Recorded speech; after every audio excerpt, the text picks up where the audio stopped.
ఈరోజు పెన్షన్ల పంపిణీకి సంబంధించి మేము సచివాలయ ఉద్యోగుల ద్వారా పంపిణీ చేశాము, వాలంటరీ వ్యవస్థను పక్కన పెట్టానని చంకలు పొద్దుకునేటువంటి విధంగా మీరు మాట్లాడుతున్నారు. అసలు ఆ వ్యవస్థను తీసుకొచ్చినటువంటి వ్యక్తి ఎవరు? ఈరోజు మీరు పెన్షన్ పంపిణీ చేయడానికి వాలంటీర్ల ద్వారా మేము చేయలేదు, మేము సచివాలయ సిబ్బంది ద్వారా చేశాము అన్నారు. ఆ సచివాలయ సిబ్బంది, ఆ వ్యవస్థ వాళ్ళు నియమించింది ఆ వ్యక్తులు అనేటువంటిది కూడా మీకు అర్థమైందా, మీకు బోధపడిందా? కాబట్టి సచివాలయ వ్యవస్థని 2000 జనాభాకి ఓ సచివాలయ వ్యవస్థ ఉండాలని 1,34,000 మంది ఉద్యోగులను నియమించినటువంటి వ్యక్తి జగన్మోహన్ రెడ్డి గారు. కాబట్టి మీరు ఈ రోజు ఏ పని చేసినా, ఏ విధానాన్ని అనుసరించినా మార్గదర్శి ఎవరు మీకు అంటే జగన్మోహన్ రెడ్డి గారు అని చెప్పుకోవాల్సినటువంటి పరిస్థితి.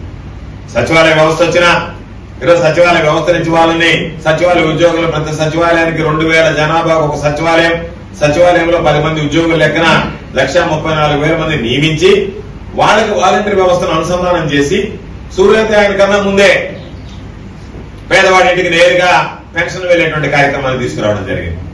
ఆ కార్యక్రమాన్ని ఆపివేసింది ఎన్నికల కమిషన్ ఫిర్యాదు చేసి వాలంటీర్ వ్యవస్థని ఈరోజు మీరు రద్దు చేస్తారో కొనసాగిస్తారో తెలియదు.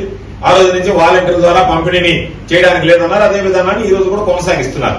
మీ విధానం ఏ విధంగా ఉంటుందనేటువంటిది అది మీ నిర్ణయాన్ని బట్టి ఉంటుంది.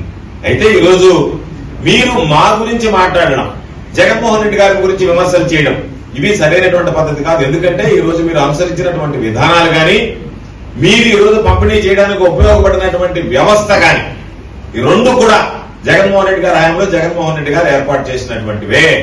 కాబట్టి మీరు జగన్మోహన్ రెడ్డి గారిని అభినందించేటువంటి పెద్ద హృదయం, మంచి హృదయం మీకు లేకపోవచ్చు, కానీ జగన్మోహన్ రెడ్డి గారు ఇచ్చినటువంటి వ్యవస్థల ద్వారా మీరు వాడుకునే రోజు పెన్షన్ పంపిణీ చేశారు. జగన్మోహన్ రెడ్డి గారు చూపించినటువంటి మార్గంలోనే నడిచి పేదవాడి ఇంటికి పెన్షన్ పంపిణీ చేశారు. దానిలో కూడా ఈరోజు ఇంత మందికి పెన్షన్ పంపిణీ చేస్తే 1-2 గంటల లోపల 90% పూర్తయ్యేది. సాయంత్రం దాకా ఉండడం, సర్వర్లు మొరాయించడం, వాళ్ళని పడిగాపులు గాయించడం, మరలా వాళ్ళని తీసుకొచ్చి సచివాలయాలకు పిలిపించడం, ఎక్కడ పడితే అక్కడ కూర్చోబెట్టి పాపం వాళ్ళని ఎండల్లో వానల్లో పాపం తడిచి పాపం ఇబ్బంది పడినటువంటి పరిస్థితి, చెట్ల కింద పెన్షన్లు ఇచ్చినటువంటి పరిస్థితి కొన్ని దగ్గరలో మనం చూసాం. ఇవన్నీ కూడా మీరు తీసుకున్నటువంటి నిర్ణయాల్లో జరిగినటువంటి లోపాలు. కాబట్టి పెన్షన్దారులని వచ్చే నెల నుంచైనా ఇబ్బంది పెట్టకుండా చూడండి. మేము ప్రధానంగా మీకు కాస్త సమయం ఉండాలి. ఎందుకంటే మీరు చేపట్టబోయేటువంటి కార్యక్రమాలకి ఈరోజు అన్ననే నెల కూడా పూర్తి కాలేదు. కాబట్టి ఒక నెల పూర్తి అయ్యి మరలా మీరు కాస్త నిలబడి దాని మీద దృష్టి పెట్టి, ఇప్పుడే చంద్రబాబు నాయుడు గారు శ్వేతపత్రాలు విడుదల చేయడం మొదలు పెట్టాడు. కాబట్టి ఆ శ్వేతపత్రాలు విడుదల కార్యక్రమం, ఆ తర్వాత మీరు ఏమి ఇవ్వాలనుకున్నారు, మీరు ఆ రోజు ఎన్నికల్లో చెప్పినట్టుగా ఎన్ని లక్షల కోట్ల అప్పు ఉందని చెప్పారు, ఎన్ని లక్షల కోట్ల అప్పు వాస్తవంగా ఈ రోజు మీరు తీరుస్తున్నారు, ఆ తీర్చినటువంటి అప్పు మీద ఆ రోజు మీరు ఏమి హామీలు ఇచ్చారు, ఆ ఇచ్చినటువంటి హామీలు ఏ విధంగా అమలు చేస్తారనేటువంటి దానికి కాస్త సమయం పట్టచ్చు. కాబట్టి వాటి గురించి మీరు ఇప్పుడే మీరు అమలు చేయండి, ఎందుకు చేయలేదనేటువంటి మాట మాట్లాడటం లేదు. మీరు అమలు చేసినటువంటి విధానంలో మా గురించి విమర్శలు చేయాల్సినటువంటి అవసరం లేదు. మీరు ప్రతి ఒక్కటి ఈరోజు మమ్మల్ని మార్గదర్శిగా తీసుకుని కార్యక్రమాలు మీరు కొనసాగిస్తున్నారు.